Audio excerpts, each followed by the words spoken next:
so you're not allowed to do it. But a woman could do this because she doesn't. It's different. There's no such violation. So she wouldn't get that. Now the thing is, though, you still have a monthly menstrual period, right? You still have a period. I don't know how the hell you get a period, but you do, even though the tubes are tied, right? And I was like, oh, isn't there a way to get around that or whatever? Now, it's 4 years later, there's all these wonderful things. There's this thing called Depot. You ever heard of this? The woman takes a shot like 3 or 4 times a year. Doesn't menstruate. No menstruate. Just let the good times roll. Not only is there no egg, so you can't. So it's like there's no it's birth control. So, I mean, it's like permanent. I mean, both the front door and the back door. Yes, the workman's entrance. The workman's entrance. So you got all that, but there's no blood. So if there's no blood, it's as Which totally creeps me out. So you can do it every night. You can do it every night and every day, right? As long as she doesn't get fat. So you can do it every night and every day. So I mean, like, you know, who had this 4 years ago? I mean, women are very subtle. They put on like 2 pounds a year, and for like the first 5 years, you don't really notice. But by the 10th year, suddenly it's like, honey, you blimped up 20 pounds. Like, let's have a talk. Let's have a come to Jesus talk. But you know what? If you're going to say something like that, then you got to lose weight too. You're not exactly. I am losing weight. Are you? I am. You don't eat anything. I'm down under 180. I just got my. The only thing you have in your fridge are like your passport. Exactly. I just eat a lot of raw oats. This guy has like no losing food weight. in the apartment. I know that the can puts on 10 pounds, so I have to. I have to be particularly svelte if I'm able to keep up these high ratings. So, give me, when do you think will be the next year that the Lakers win the NBA championship? Oh, honestly, I don't know. I think it's going to take a couple years before they get back to the top, and I'll tell you why. Because they're under a salary restriction until 2014. That's one reason. Really they got a lot of problems right now. The first number one thing that they've got is they're losing their coach. So it's all a, you know what I mean? It's all like a crapshoot. What's going to happen without Phil Jackson? Because let's face it. When he wasn't there, they fell apart. Pat Riley was the last guy that won it for them, right? And he's pretty much with Miami now, right? He ain't coming back. So that's problem number one, right? People have worked with Kobe, and they didn't get very far with him. Nobody's ever been able to work with Kobe. It's my personal belief. I'm going to write a note about this on Facebook later in the week when I get computer access, but it's my belief that now is a good time to get rid of Kobe. When Phil Jackson he seems out of gas. He's out of gas. Let's get rid of him because, first of all, he and Phil Jackson were like married. You know what I mean? They got along. They got along.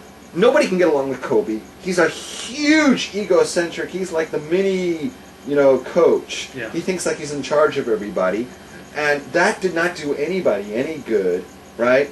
For years.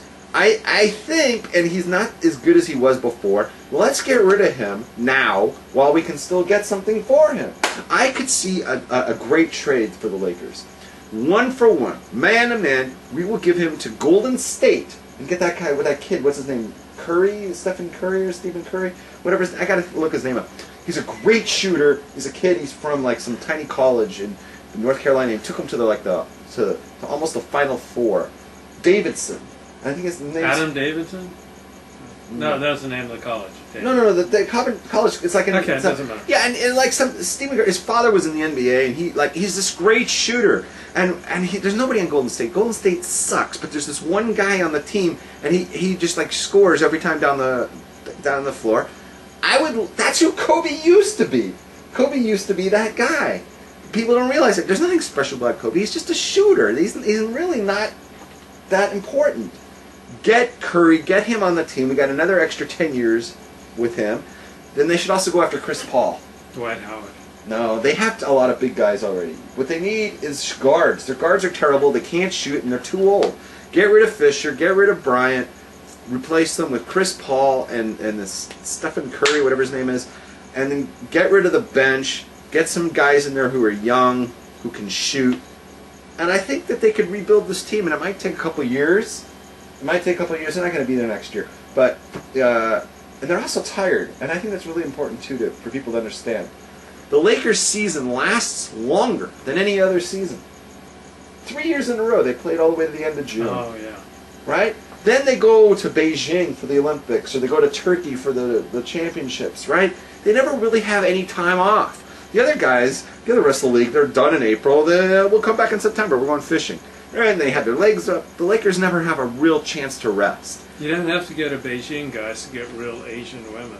You can just go to any Reform temple here in LA. Yeah, you can find them here in Los Angeles. You can order them in. And right. You can go get a massage and...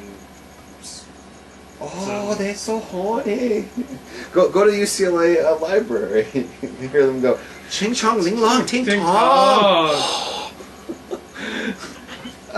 Yeah, so that's what I think. What do you think? I don't think they'll win again till 2016. What year are we in now? 11? 2011. Could be. I'm going to be optimistic and give them like what are we in 2011? I say maybe 2013 they can give. But there's going to be another problem too. Oklahoma City is the team of the future. They've got Durant, they've got Westbrook, now they have Perkins, and this kid on the Clippers is going to end up there. What's that kid's name? Blake Griffin? He's on all the commercials. Now he's all over the damn commercial. He jumps over a car. Like, everybody jumps over a car. What's the big deal, right? What do you think of my socks? Groovy. Non-stick. Sticks. So when I'm doing my Alexander technique, I can really plant, and I can really... the things I can do with my socks, you wouldn't believe. Take a look at the sock. Wait, let's get it on camera. How come I'm not seeing it? Don't worry. Oh, okay. It might look compromising. So you think it's 2016 before they come back? I think it'll be a while. Well then, you know what? They might as well clean house because guys the like... The Dodgers are falling apart. They can only go up because they got to get rid of that owner. And if he's halfway out the door right now, then things might get better for them. If you really believe that they're not going to be back until 2016, then they got to prepare the 2016 team right now, and that would mean get rid of guys like Pau Gasol because they're going to be too old 5 years from now. I had a theory tonight on why we watch so much sports. Okay. And it's because we don't have enough going on with our lives. Like if we were absorbed in our career, if we were absorbed in our family, like being a sports writer. If we were absorbed in our shul, like if we were flourishing, we wouldn't care so much about sports. But because I think we both have this underlying depression, we look for the instant lift. We look, okay, I know that there's one exciting thing that's going on today. There's this game tonight. And then I know there's one exciting thing coming up this weekend. It's this, this game. So it's like sports are these little highs that kind of help us get through life right now because basically we're depressed. And so we get little highs and little shots of inspiration, a little bursts of excitement that we get in sports that we can't get from our regular lives. From our mundane, regular lives, kind of depressed. But when we get absorbed in a sporting contest or a great movie, we can leave our mundane, depressing lives. It's like, oh, this is exciting. This is what life could be, if I only had more going on. And then, the game ends, and then we, fall back. But okay, so let me ask you a question. That's my theory. Okay, well, I have a question on your theory. I think that's for me. I'll speak primarily for myself. Okay, I just want to ask you one question on your theory. Mm-hmm. There's a lot of people who are married, who have a lot going on in their lives, who are also still involved in sports and I talk to them all the time about it. So the people who are most involved, I think, tend to be the most depressed or have, the biggest problems. I think people who are leading a healthy, happy, normal life don't paint their faces or to go to sporting events with the color of they're not extreme. The more time, I believe, the more time you devote to sports each week, the more unhappy you are. And I don't think it's necessarily causal. I think it may be just a symptom. Unhappy people devote more time to sports and escape because they want to escape from their lives. And I think more happy people just do it recreationally. So people who are most emotionally affected by a sporting result, they're also the ones who are the most unhappy. Because I think unhappy people who are men, they love to latch on to a sports team, and they kind of project into that team all the qualities that they wish they had in their own life, to be a winner and successful. And so they kind of lose their identity and that of their sports team, like some people do with